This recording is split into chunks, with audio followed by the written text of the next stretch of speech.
النظام قاسم نائب رئاسة اتحاد الصيادين.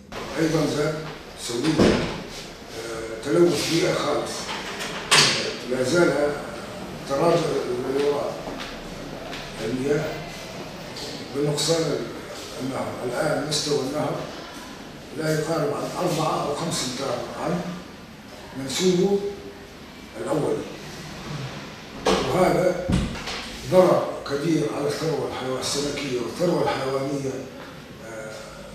بالمثل.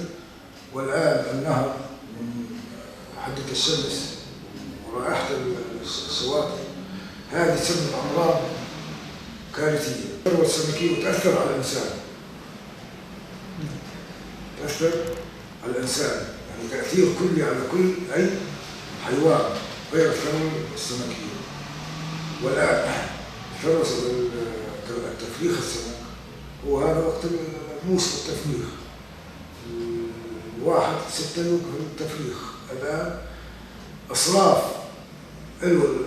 السمك بده يصرف معه لأنه منسوب المي قل جدا جدا جدا جدا، والأسماك قلت. الفترة اللي نقص فيها النهر قلت الأسماك، دخلت إلى في مكانات الآن مغامر بالنهر دخلت عليها، وهذا وقته لازم اليوم الشواطئ مليانة في مكان زيول الزل يدخل السمك يصرف فيه. الآن الزل بعيد عن مجرى النهر في 10 أو 12 متر صار. نوعيات سمك انقرضت.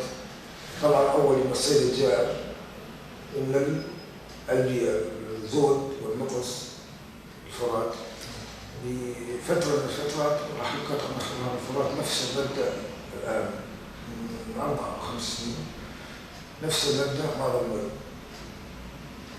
لكن الآن السنة هذه يعني نهر الفرات إذا بدك تمشي مشي يعني تقطع نهر الفرات، المياه معروف خالص. والسمك اللي ضرر أنواعه الرومي والجزر هذا انقرض خالص من زود المي ونقص المي، صار قليل جدا ويأثر على السمك الناعم. التفريخ الجديد يعني إلى الآن السمك اللي يكب البيض اليوم بكره يفرخ، بعد ما يفرخ تنتقل الطيور بده ينتج من الشاطئ. الآن ما له مأوى إلا حرف الشاطئ، وحرف الشاطئ الطير والأسماك اللي تتضرر بنقص المياه ترجع الحياة طبيعية لنهر الفرات. يعني اليوم تحمل حنفيات المياه، يعني طلع بيها من المصافي، طلع بيها فرق سمك جديد، يعني ما حد يتصور انه بالحنفيه. تمام. انتم كصيادين شلون تاثرون كمعيشين؟ عددكم من صيادين كثيرين بالرقعه. احنا شي 320 صياد تاثرنا الان. واحد ما عم يقدر يجيب قوت، نطلع مكسورين باجرنا. الان آلة النقل السياره لما قاعد اخذها من هيك شي 20 كيلومتر والى منطقه اسمها الحمراء لا ياخذ مني 20,000. كنا نطالع على 20,000 ونطالع قوتنا. الان لا قوتنا ولا كل الصياده واقفه. والله يطالب انه فتح مجرى نهر الفرات وزياده منسوب المياه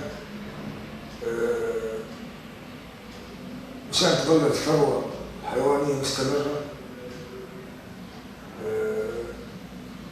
والاسماك اللي تتضرر